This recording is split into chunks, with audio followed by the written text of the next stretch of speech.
Senator Graham. Thank you to my colleagues for letting me jump ahead. I appreciate it very, very much. I want to see if I've got this right.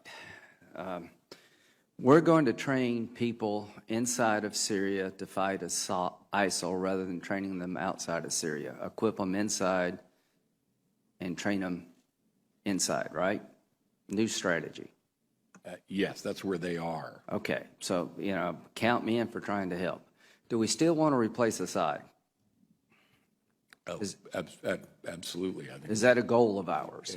yes, a transition from Assad to a government of Syria that is General inclusive Dunford. and moderate and together. Absolutely. Right, General Dunford. Is it smart to let Russia fight ISIL and we stay out of the fight? Russia's not fighting ISIL, Senator. But that wouldn't be a good idea to rely on Russia to fight ISIL for us. Senator, I think we need to be engaged in advancing our own national interest. We have a national interest in dealing with ISIL, and we should be doing that. Okay, we here's can do the it more question. effectively. I'm not confident that Russia is effective. Would be effective at doing that. I'm 1,000,000% with you. Are we going to supply air support for the people we train to fight ISIL? We are, Senator. Do those same people want to take Assad down? The ones that we are supporting right now are focused on ISIL. Do they have a goal to take Assad down? Senator, I don't know. What do you mean you don't know? Well, the ones we're supporting, I don't know because the folks. Don't you think most people in Syria want two things? They want to fight, they want to destroy ISIL and get rid of Assad, the person who's killed 250,000 of their family? Is that really a mystery? No, it's not. It's not a mystery. Okay, is Russia going to fight for Assad? Russia is fighting for Assad. Will Iran fight for Assad? They are doing that, Senator. Will Hezbollah fight for Assad? They were doing that. When the people we train to fight ISIL turn on Assad, which they surely will, are we going to fight with them to replace Assad? I can't answer that question, Senator. Can you answer it, Secretary Carter? Yeah, just to be clear, let's take the that day is coming. YPG Kurds. Do you see a scenario where the people in Syria don't take on Assad? The people that we are equipping are people who live in or come from ISIL-occupied territory, and do they want to take Assad down? Defeating ISIL and do they want to take Assad down? For the most part, they're focused on defeating. Do they want to take Assad? Have you asked them? We know what their intent is, and it is to fight ISIL. Come on. They're fighting ISIL now. You know as well as I do, both of you know, that the average Syrian not only wants to destroy ISIL, but they're intent on destroying Assad because he's killed 250,000 of them. And here's the question for this committee.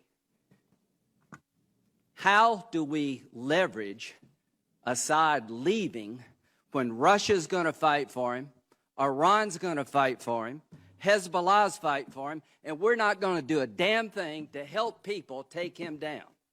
And y'all both know that. So when Kerry goes over to Geneva, he is turning over Syria to the Russians and to the Iranians. Is there any credible military threat to Assad now that Russia, Iran, and Hezbollah is on his side? Do you see any credible military threat to take him down, General Dunford? I think the balance of forces right now are in Assad's advantage.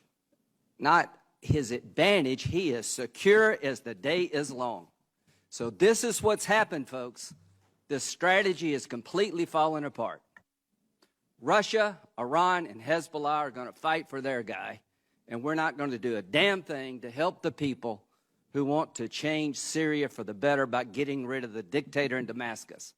Do you see a scenario, Secretary Carter, where we would fight to support an effort to take Assad down, that we would fight alongside of people who want to take Assad down in Syria? Is that remotely possible? Our approach to removing Assad has been to... Does it have a military component? It is principally a political effort in Syria. So the answer is no. Our military effort... Are we going to fight with people who want to take Assad down? Are we going to provide them military help? Our train and equip program... The answer is no. The answer is no. Supportive of people so who are fighting let me ISIL. just end this. If I'm Assad, this is a good day for me, because the American government has just said, without saying it, that they're not going to fight to replace me. The Russians and the Iranians and Hezbollah, this is a really good day for them because their guy has no military credible threat. So, now you tell me what kind of deal we're going to get, folks. I'm sure we'll get a really good deal with this construct. So what you've done, gentlemen, along with the president, is you've turned Syria over to Russia and Iran. You've told the people in Syria who died by the hundreds of thousands, we're more worried about a political settlement than we are about what follows. All I can say, this is a sad day for America, and the region will pay hell for this because the Arabs are not going to accept this. The people in Syria are not going to accept this. This is a half-assed strategy at best.